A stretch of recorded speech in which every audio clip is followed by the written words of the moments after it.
Hi guys, and welcome back to my channel. It is Thursday, so we are talking Turner syndrome.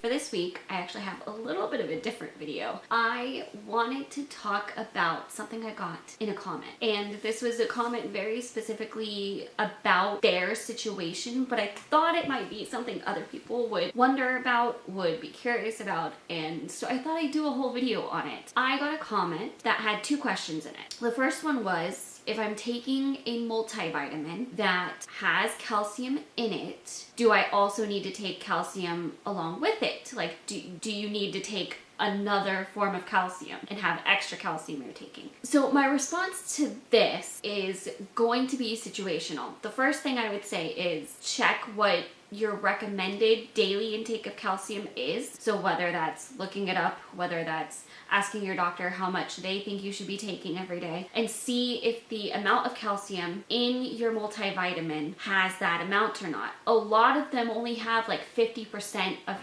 the daily recommended intake, and your doctor could even be recommending a little bit higher than that. So I would say check what percentage of the daily recommended it has in it, because most likely it's not going to have 100%. So it would be good to have extra calcium anyways. And you could look at how absorbable is it, are you getting all of it that it has in it, and just checking into those things to make sure another form of calcium wouldn't do better for you either way. So I would look at those two things, and I think mine only has 50% of the daily recommended intake of it.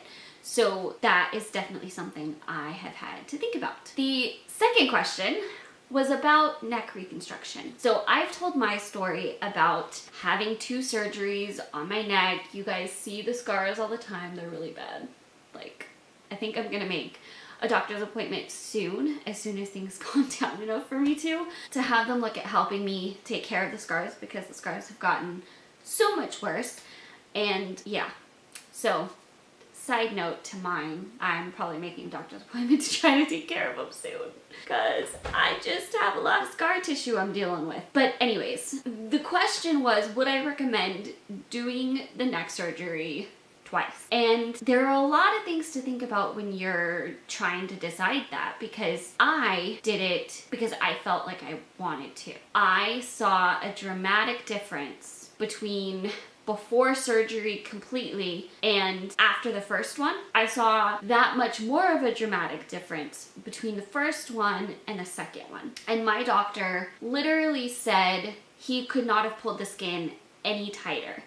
Like, he had done, like, it was the most we could do. So there was no possibility of me having another surgery. And I didn't want to. Like, I was not exactly throwing a party about having it, but I was definitely pleased with the results. Now, that being said, I've gained weight since then. So any fluffiness around my neck is not the excess skin, it's I've gained weight. Just a little reality in there. It's not because of my neck. It's not because of the stretched skin, because I've gained weight.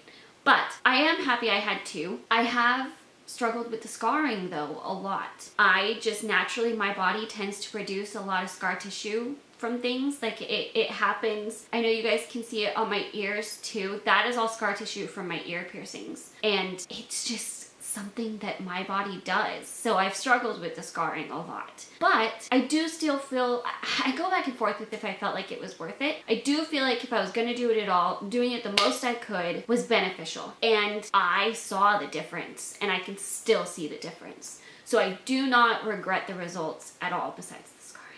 I had to throw that in, but I've already said that. So I would say there are some things you have to think about when trying to decide that. How drastic of a difference is it gonna make? Is there really that much more skin to pull tighter that it would make a difference? That it would be this drastic difference that you would be happy you did it? And on top of that, how did you feel after the first one? Did you recover well? Was it super painful? Was it a real struggle for you? Or did it actually go pretty smooth and recovery was pretty well? If that's the case, it's a little easier to say, yeah, if you really still notice it, if you really are still wanting more results, absolutely consider it. But I think you need to think about how the first one went. Did you recover well? Was there a lot of scarring to deal with? How is the pain? How did your body respond? And go from there while looking at, is it really, after thinking of all of that, going to be worth what you'd have to go through to get that amount of results? So those are my thoughts on that. I would love to hear your guys' thoughts about both questions. Do you take extra calcium beyond a multivitamin, or do you feel like that has enough calcium? Your thoughts on the different forms of calcium maybe. I would love to hear that, as well as any reconstruction neck surgery stories. Do you have an experience that really speaks to this? And how would you recommend answering that question of if you should have a second one? Because I know not even everybody has one, let alone has two. So let me know your thoughts below, and I hope you enjoyed this video. If you did, give it a thumbs up and share it with everybody. And make sure you are subscribed if you are not already, and click the button for notifications so the notifications come on, and I will see you guys tomorrow. Bye!